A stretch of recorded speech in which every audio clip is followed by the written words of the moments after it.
No vídeo de hoje a gente vai falar um pouco sobre os 5 vieses que a gente tem como seres humanos e precisamos cuidar.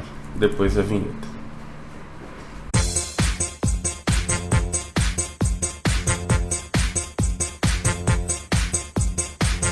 Muito bem, hoje a gente vai falar então sobre os vieses inconscientes. Esse vídeo ele tem duas partes. A primeira eu vou falar sobre os 5 vieses inconscientes e na segunda eu vou trazer um pouco sobre os níveis de consciência. É uma parada meio... não é bizarra a palavra, psicodélica. Então tem o inconsciente, o inconsciente, consciente, a consciência, enfim, que são os estados que você traz algo do que está aqui dentro, no fundo, para a consciência, para ir mudar um comportamento. Mas enfim, o vídeo de hoje ele fala sobre então os 5 vieses inconscientes. E por que eu estou trazendo eles? Porque na nossa jornada, não só como seres humanos e pessoas, mas também como líderes ou como pessoas que interagem com outros, a gente acaba caindo por esse viés e temos que tomar um cuidado. Os treinamentos de liderança que a gente faz, e principalmente quando tem momento de avaliação de desempenho e coisas nesse sentido, a gente ouve muito assim, tome cuidado com os vieses. Eu acho que até no vídeo que eu fiz sobre avaliação de desempenho eu falei isso, tomar cuidado com os vieses, e a gente tem isso. É muito difícil você entrar nesse nível. É bastante difícil você ter esse cuidado com os vieses, porque você precisa ter como eu posso dizer, uma maturidade, talvez até um ponto de vista distante das pessoas que você está avaliando. Enfim, o que eu costumo fazer é anotar os pontos e anotar os pontos que eu vou vendo durante o dia ou durante os dias, e aí a gente evolui para chegar num senso comum, né? Então, para tentar eliminar esse viés. Muito bem. Quais são os 5 vieses ali inconscientes? O primeiro é a afinidade, o segundo é estereótipo, o terceiro é a aparência, o quarto maternidade e o quinto é o viés de confirmação. O que é cada um deles? O viés de afinidade, como o próprio nome diz, é você dar uma preferência, mesmo que inconsciente. Por isso que eu vou trazer no outro vídeo os níveis da consciência, mas mesmo que inconsciente, você dá uma preferência por pessoas que pensam igual a você, que têm os mesmos hobbies, a mesma linha de raciocínio, às vezes até o mesmo pensamento político, pensamento ideológico, aparência, religião. Então isso acaba caindo tudo nesse viés. E aí todas essas questões, elas acabam aparecendo na hora da gente avaliar. É normal, né? Esse padrão faz com que a gente tenha tendência a julgar melhor quem se parece conosco. E isso, se a gente for parar para pensar, começa desde a época do colégio, da faculdade, de quando a gente era criança, né? Então, por exemplo, a minha filha estava falando esses dias, minha filha tem 6 anos, que quer fazer uma festa de pijama em casa e vai chamar XYZ amiguinhas, porque ela tem mais afinidade do que A, B, C, assim. Ela não falou a palavra afinidade, muito embora ela tenha um vocabulário bem avançado para a idade, mas ela falou, porque eu gosto mais, eu brinco, a gente está sempre junto. Então você acaba tendo esse viés, você traz, é normal. E aí na hora de você... E aí como evitar? Aqui eu acredito que o maior desafio é aquela situação de tipo, puta, eu preciso eu preciso avaliar, eu preciso fazer aquela pessoa, mas eu não quero que ela fique brava comigo. A nossa cultura, a cultura latina, assim, ela acaba trazendo muito isso de você não querer ser grosso com as pessoas, você ter medo de machucar ou alguma coisa assim. Você vai para uma cultura mais europeia, assim, eles falam na lata o que precisa falar e etc. Então,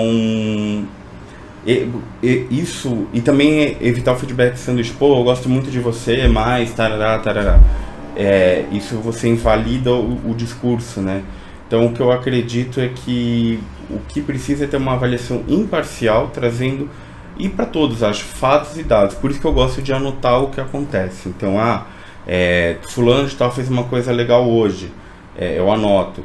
Fulano de tal fez uma coisa não tão legal. Eu dou um feedback de situação, comportamento, impacto, e depois eu trago também como foi a resposta para aquela situação. Melhorou, não melhorou, o que eu senti, etc. Isso a gente vai ajustando nos um a um.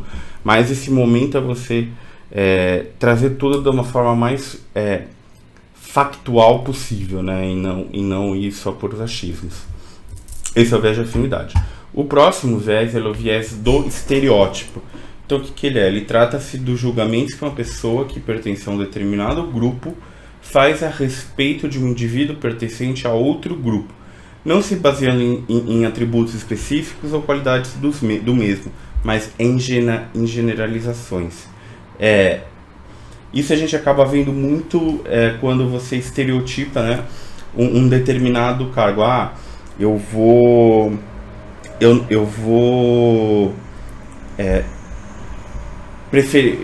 a gente tem preferência para contratar pessoas jovens, a gente tem preferência para contratar pessoas de determinada formação ou determinada... A parte da formação, eu acredito que o mundo está mudando um pouco e a faculdade ela dá a teoria, mas também leva-se em consideração as experiências. Por exemplo, eu sou jornalista e trabalho hoje com negócio, com planejamento de negócios. Então, tem coisas da faculdade que eu uso, que eu adaptei para a realidade, e tem coisas que eu aprendi, é normal.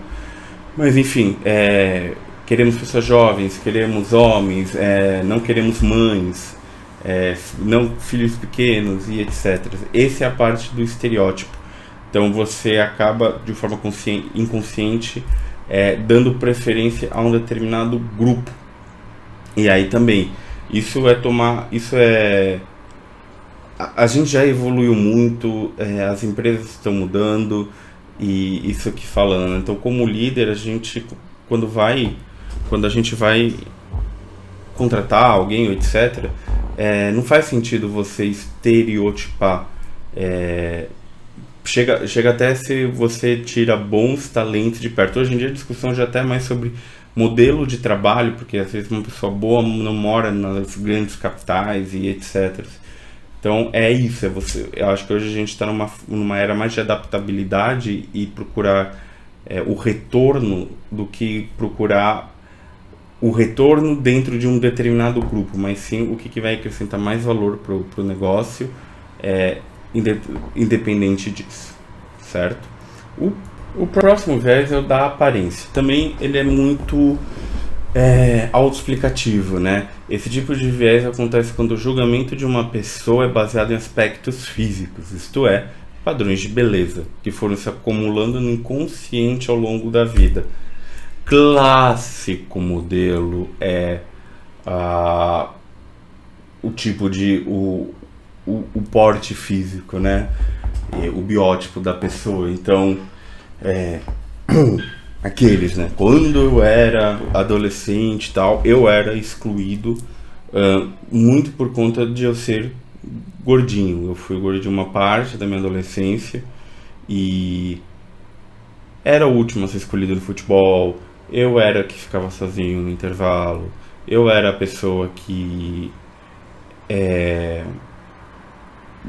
ficava por último nas coisas de adolescente, começar a namorar, etc. Eu fui o último da turma. Por quê? Porque as pessoas me isolavam pelo fato de eu não ser igual ao grupo, né? E aí tinha esse viés da aparência, ninguém queria ser a pessoa que ficava com com o gordinho, que era etc. Eu tive pouquíssimos amigos, enfim.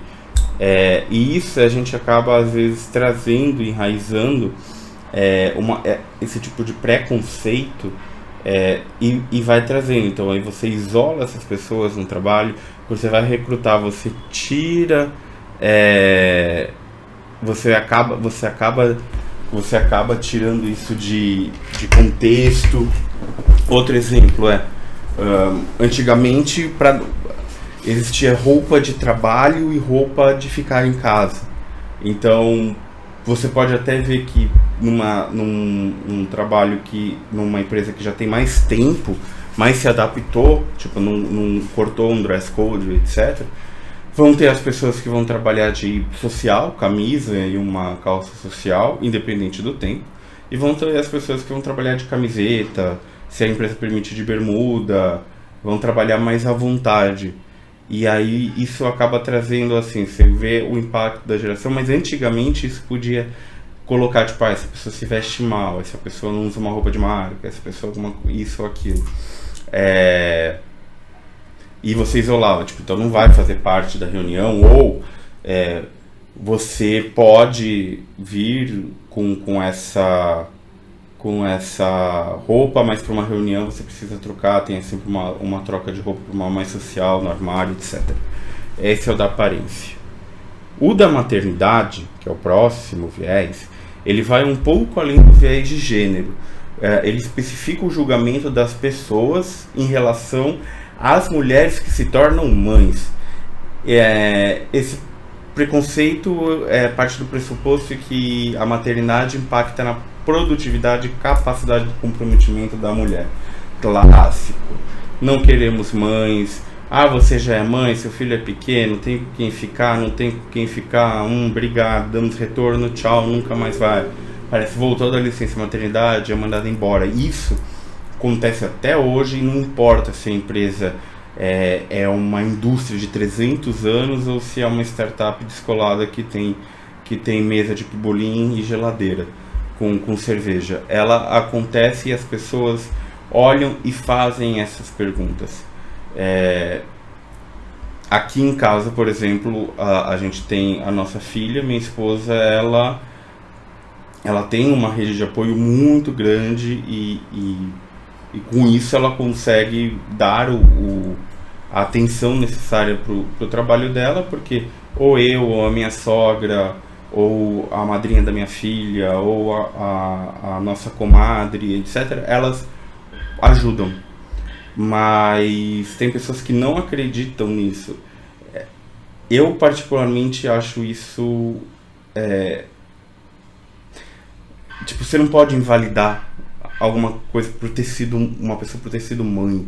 Eu acho que isso é muito bonito e mostra um comprometimento em cuidar de uma vida, em cuidar, em fazer acontecer, em ter um trabalho, porque educar uma criança, ela não é uma tarefa simples. Você vai ter que ensinar limite, você vai ter que tomar cuidado para não traumatizar, etc. Então eu acho que as mães têm muito, assim, enfim, não é meu lugar de fala, mas existe esse viés e ele é um dos mais presentes e de uma forma triste, assim. O último viés é o viés da confirmação. Este viés é uma das piores formas de corroborar um pensamento preconceituoso.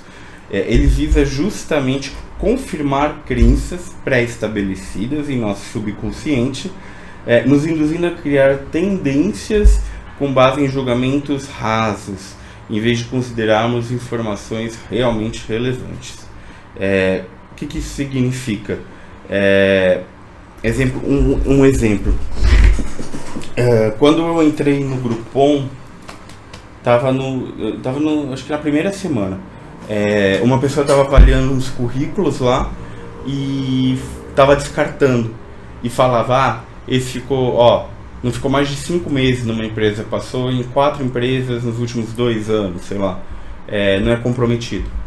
Então aquilo, você traz uma conclusão sobre algum preconceito seu, que é um conceito pré-estabelecido, né?